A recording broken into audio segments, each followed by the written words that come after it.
as per usual with our FIFA games, I'm playing 2 games tonight, so in a lot of ways we're done with the first quarter here, and very excited to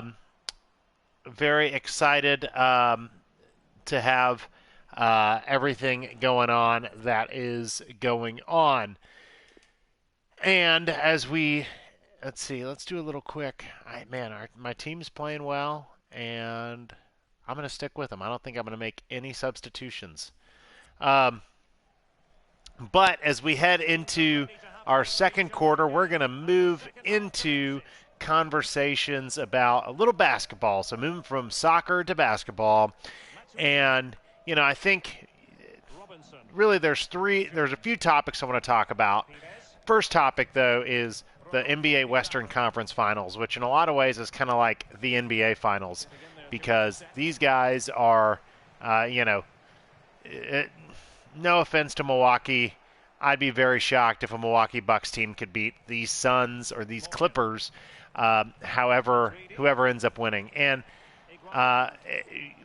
wish we had a few more listeners out there tonight, because I would have loved to have heard your thoughts on really these 2 questions. Number one, Paul George is obviously playing out of his mind. He's had to really step up to be sort of that, quote, number 1 guy.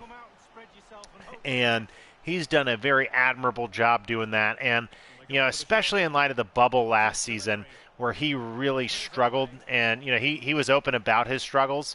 I think a really worthy conversation, especially if the LA Clippers can maybe even come back and win, is going to be asking the question of what does that do to Paul George's legacy? I think even as it stands right now, because Paul George has had such an incredible playoff run, what does that do to his legacy? Is he, does he become the actual playoff P, or is there a little bit more of a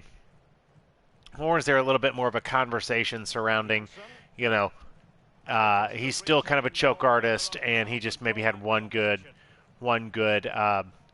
playoff run. The next question that I think is really important to ask as I decide to kick the ball out of bounds is, what does this year's Clipper team, even if they don't make the finals, what does this year's Clipper team say about Ty Lue and Doc Rivers? You had a lot of the same players coming back, a lot of the same sort of vibe around this Clipper team that Doc Rivers had, and he's been able to, Ty Lue's been able to come, lead. Obviously, he's not playing, but be the coach of his team to come back from multiple playoff rounds, and the Clippers are only down 3-2. If they're the best team on the court here at Game 6, then it's winner take all. And obviously the Suns have Chris Paul, but Paul George and the Clippers and all those veterans that they have, no slouch either. So, I think that a lot of credit has to go to Ty Lue for the way that he's been able to keep this team together and not abandon ship, where it kind of seemed like, Doc kind of struggled. I think there's already some noise as it relates to Doc Rivers in Philly.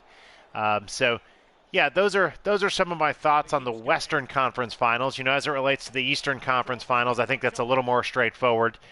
Some breaking news here tonight is that actually Trae Young is not going to be, and I kicked the ball out of bounds again. That's what happens when you try to run an entire podcast and play video games all at once. But hey, I'm not complaining. It's a lot of fun here. Thanks for tuning into Friends Stream Sports. As always, we're at 8 o'clock Eastern on Twitch. It's just me tonight, but hopefully Rutledge is going to be able to come in for a little bit here at the end of the show and have some good conversation. But as it relates to the Eastern Conference Finals, I think it's really important to remember that, this Hawks team just I don't think they're there yet. I think they got to struggle a little bit more. I think Trae Young, with that injury, obviously I always talk about liking to see good on good, but I think that the Hawks need a little bit more maturing, and to really be a team that could make a, not just make it to a finals and kind of this Eastern Conference team snuck into the finals one year and had a quick exit to a very superior Western Conference team like we've seen from time to time.